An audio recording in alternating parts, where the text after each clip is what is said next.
they compelled a passerby, Simon of Cyrene, who was coming in from the country, the father of Alexander and Rufus, to carry his cross. And they brought him to the place called Golgotha, which means place of a skull. And they offered him wine mixed with myrrh, but he did not take it. And they crucified him, and divided his garments among them, casting lots for them, to decide what each should take. And it was the 3rd hour when they crucified him, and the inscription of the charge against him read, "The King of the Jews." And with him they crucified 2 robbers, one on his right and one on his left. And those who passed by derided him, wagging their heads and saying, "Aha! You who would destroy the temple and rebuild it in 3 days, save yourself and come down from the cross."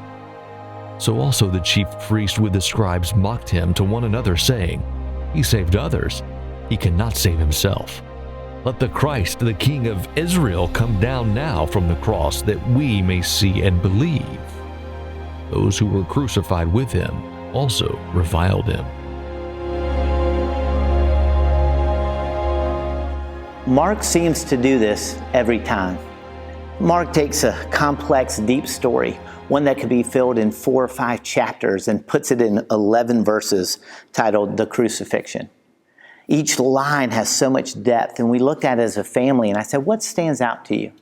My teenage son talked about the fact that some random guy was asked to carry the cross of Jesus.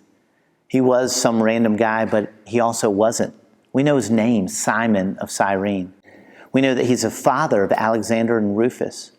What that tells us is the fact that, as my wife pointed out, once someone has an encounter with the cross, lives are changed forever. It's not just their life.